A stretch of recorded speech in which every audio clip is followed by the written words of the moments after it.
Hello, Fuzzy here. It is a great day. Look at this. 2021 Royal Enfield Himalaya. The good folks at Baxter Cycle said I could go put a couple hundred miles on this thing. I drove it Saturday, about 10 miles. I drove it yesterday or day before yesterday, 5 or so miles off-road. And today they said, you know, a couple hundred miles, have at it. But look at this thing. Isn't this just beautiful? I put about 50 or 60 miles on it already this morning. I meant to stop earlier, but it's hard to do when you're having so much fun.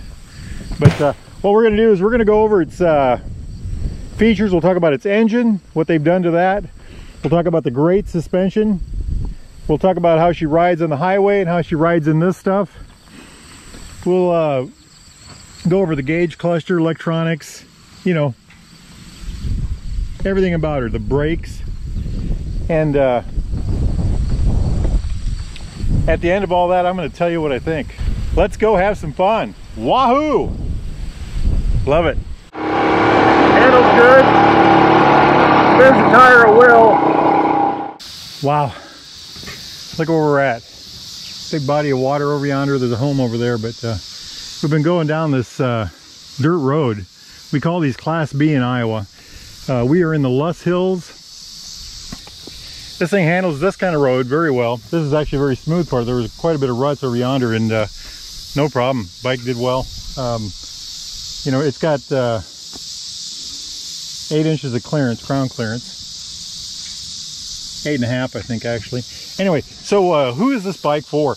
Online they were saying it's aimed at entry-level people, and I don't believe that. I think it's aimed at people like me. You know, the world revolves around us, right? And we are people. I'm somebody who has a couple motorcycles, and they're street bikes, and I want something fun to ride. And boy, that one is it right there.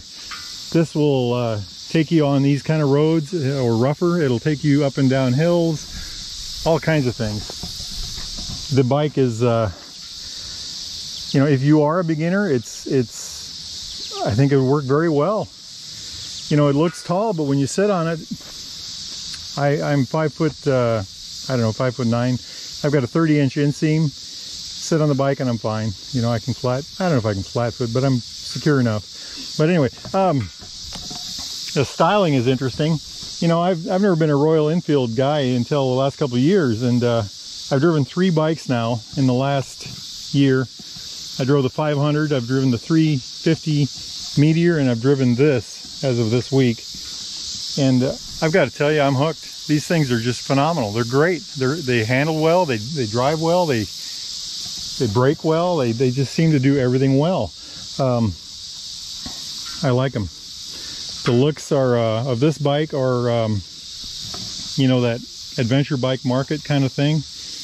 And I'll tell you what, this adventure bike will get more off-road miles than any of those big bikes will, because nobody wants to put their, you know, $20,000. I'm not going to mention any brands. They're beautiful $20,000, you know, hot rods into this kind of a situation. This bike is made for it. You know, the Himalayas are a rough place. This bike's the Himalaya. And if you drop this motorcycle, you know, there isn't, you know, we've got crash guards. I mean, you might lose a blinker.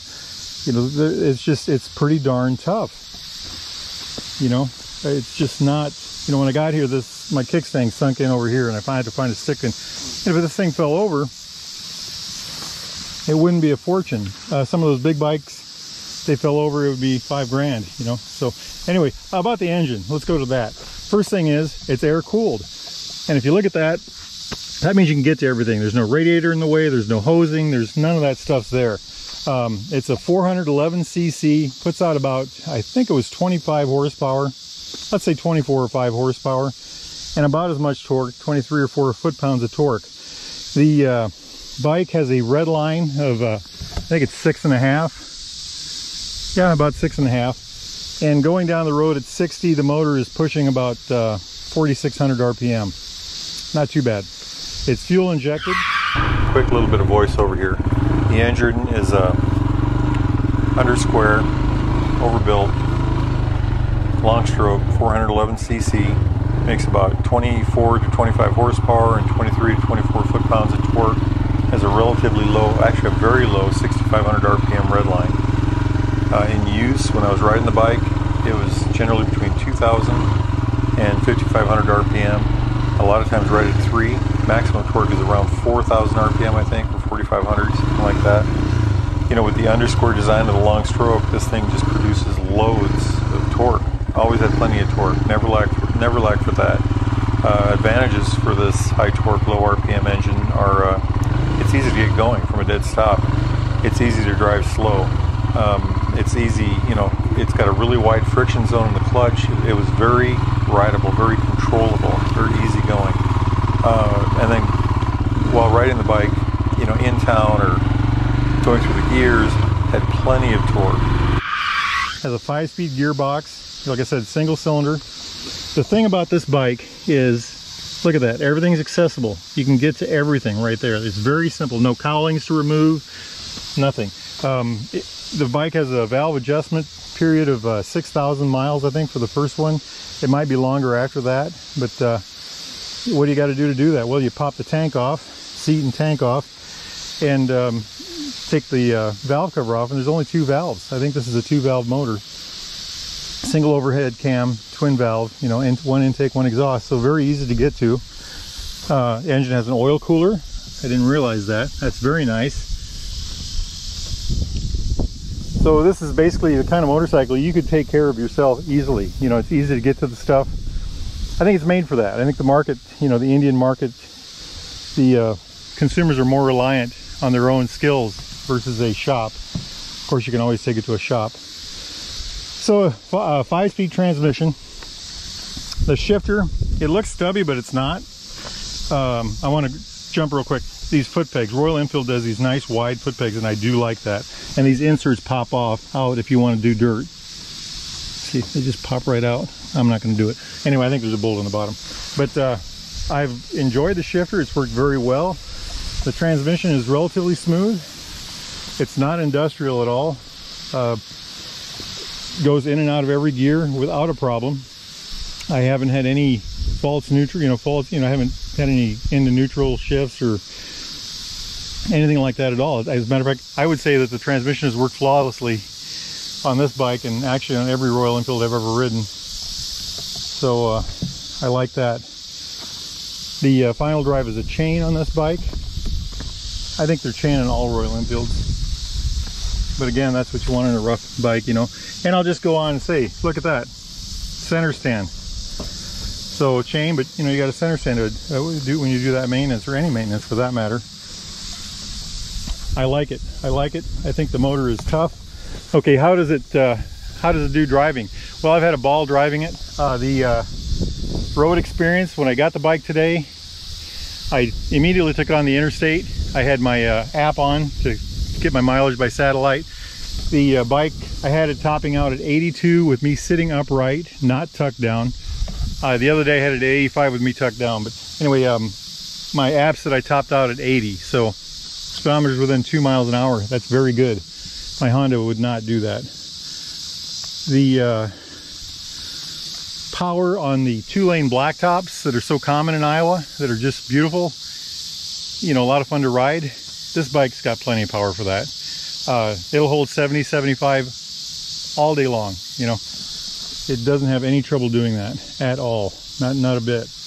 And it'll, you know, like I said, it'll go 80. So it's smooth and clunky, and it picks up well, and you know, you have to use the gearbox to get going and all that neat stuff. But first, speaking of gearbox, first and second are pretty close together, at least to my feel.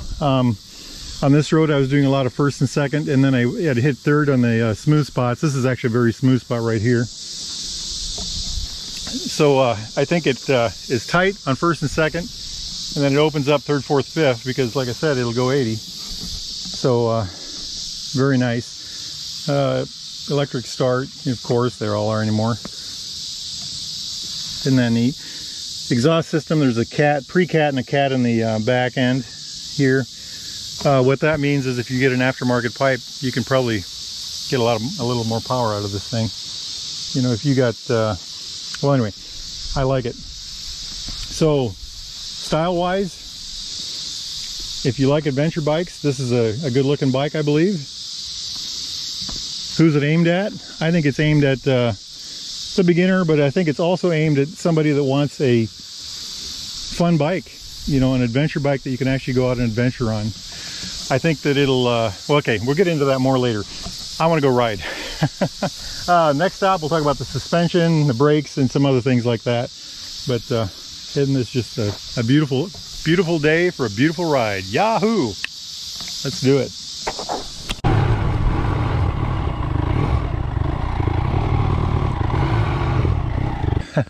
We're on gravel this time. I think it's called the Fontenelle Loop. We're over by Pisgah. I'm about 100 miles on this bike today, and just having a ball with it. Yeah, it's just been a lot of fun. I just did a bunch of this gravel up to the end of that dead end and back, and of course a couple miles of it over yonder, and it's just, it handles well. It just does it so well. It reminds me when I was a kid. I used to have had an on-off KE100 that just loved this stuff, and it's bringing back a lot of that kind of vibe, but with a lot more, you know. I was talking about the engine earlier. One thing I'd like to talk about is the throttle on the engine. It's a very wide throttle. In other words, it isn't touchy. It isn't, you know, vroom vroom. It's vroom vroom. Do that again. Vroom vroom. Anyway, so it isn't the kind of thing that's going to jump out from underneath you, which means you have a lot of control over what happens. And I like that. I like that a lot. You know, I'm not an everyday bike, you know, off-roader, so that kind of thing is very appealing to me. So let's talk about the suspension this time. I think there's 7 3/4 travel on the front and about 7 in the back. It's a regular shock on the front, you know, lower, right side up they call them. It's got these boots on here to protect the seals. I think it handles great. This got 21-inch wheel. You know, I've driven some other bikes with 21-inch wheels, and they seem kind of heavy in the front. This one really doesn't. I don't know what they've done with the geometry on this, but it seems, you know, it's got a 58-inch wheelbase, and it seems shorter than that. It turns very easily in the road. It never feels tall, even though I know it is tall. You know, when I sit on it, I told you earlier that it, you know, flat foot's easy. It really doesn't. I'm on my tiptoes, but so as far as the suspension goes on front, I think it's very good. It's not adjustable, but I don't, you know, that's okay. You know, for what I do, I'm not a racer. I'm just a guy out having a ball. A guy out having a ball. That's me. Thank you, Baxter's Cycle, Marne, Iowa, and Royal Enfield. The rear is this beautiful monoshock, and at first I thought it was kind of tight, you know, on the highway, and maybe it was, but I don't think it is actually. I think as I've ridden it, it seems to be a little spongy at road speeds, 55, 65. I'm sorry, 65 or more. Not spongy as in soft, but you know, it's got the dirt bike feel on the highway, and that's to be expected, I suppose. On this kind of road, I felt like it's just performed admirably, and same with the dirt that we were on earlier. It does it very well. There is an adjustment. It's got a linked, you know, it's linked. I think you can see that there. There's an adjustment for compression. I think that's the only adjustment there is on that. I'm very happy with it. It's worked very well for what I've been doing today, and I think it would work very well for anything that I would do with this motorcycle in the future. You know, I'm not a hardcore off-roader, so it's, you know, take it down to the river and go on the sandbars and things like that. Yeah, I don't know if this bike would do well in the sand, but it's just been a blast, you know. So suspension, I'm giving it an A on that. I'm saying they did very well on that. Adventure bike suspension, good. It's a 17-inch back wheel, by the way.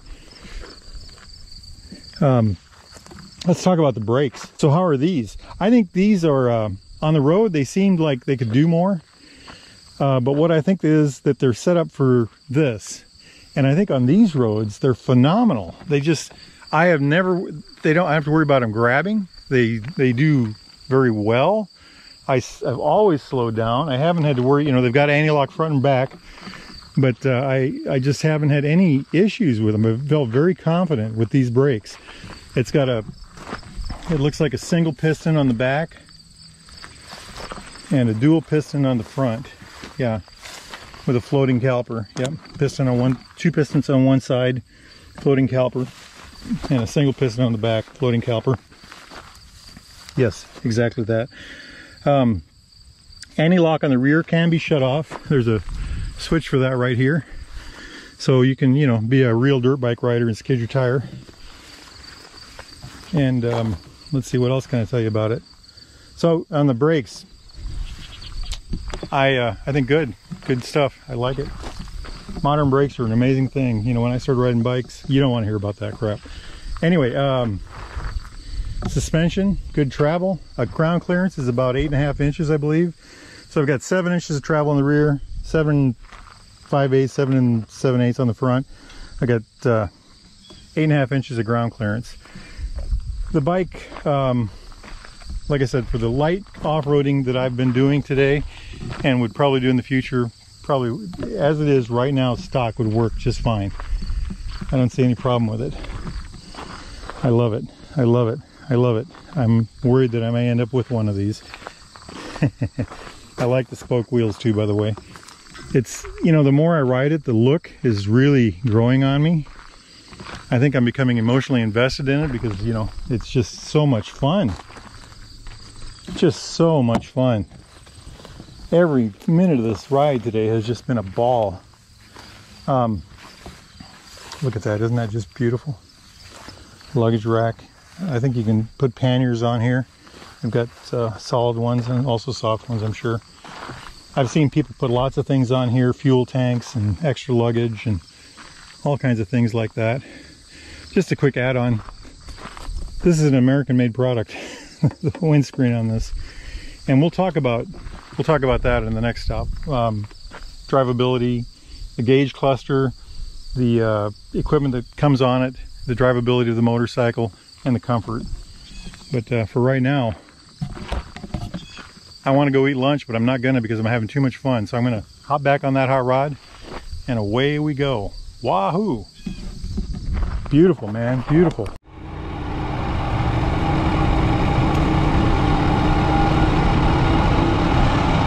We are at Wilson Lake between Pisgah and Woodbine, Iowa. There's our hot rod on our center stand. Doesn't that look good? I've just had a ball riding her. I don't want to take her back, but you know, they're going to want her back. I don't want to take her back. Let's talk about what's on the dash. You know, I wanted to tell you that this dash wasn't that cool, but it is. It's an analog dash. You know, it's got a tachometer over here. It's got the, you know, it's all analog. It's what, you know, a lot of people call old school. You know, I was going to tell you that it was dated and all that stuff, but it's not. It's actually very nice to use, and it feels very robust. You know, it's got a real fuel gauge. It actually works. I filled this thing with gas earlier. A compass, which, you know, it seems like a toy, but I've had a ball with it, and it's something I use in my car all the time. The tachometer, you know, the speedometer. It's got trip A, trip B, average miles per hour, all kinds of other things. You know, gear indicator, which a lot of people my age will tell you is frivolous, but it's not. Once you have one, you always want one. It's got a, you know, Fahrenheit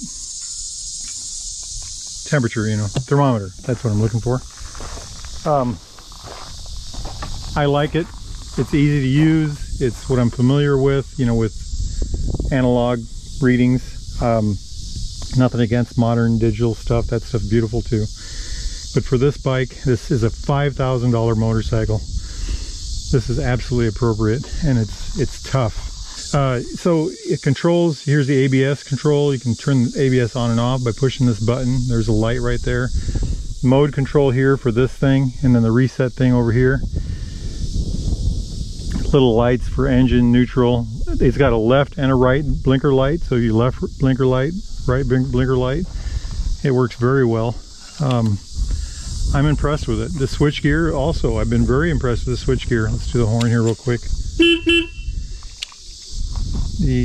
I'm not sure what this is. That must be flash to flash kind of thing. High lows. This year the bike has a hazard light switch. I don't think it had one before. Start, and of course the kill switch. Gas on that side. Front brake, hydraulic of course. Cable actuated clutch.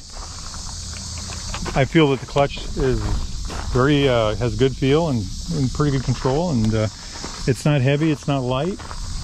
I'm pretty happy with that. I really cannot fault the gear on this bike, and then it's the kind of adventure bike you would actually go on off-road adventures. You know, it's really made for that. It's you know, I would put, what would I do if this was my bike? Well, I would put panniers on it, or at least a back bag, probably, you know, so I could carry rain gear and you know, the light stuff that you like to carry when you ride. I ride a lot. I ride 20-30,000 miles a year. Anyway, comfort. Am I comfortable on it? Well, I put over 100 miles on it already today, and I'm going to put another 50 to 100 on it. The seat is good. I could ride that seat all day long. I don't have any problems with that at all. It's wide. It's got some length. You can slide forward and backwards. You can even hop on there if you want. Works pretty darn well. The you know, where your feet land, they're not back. They're in a good position.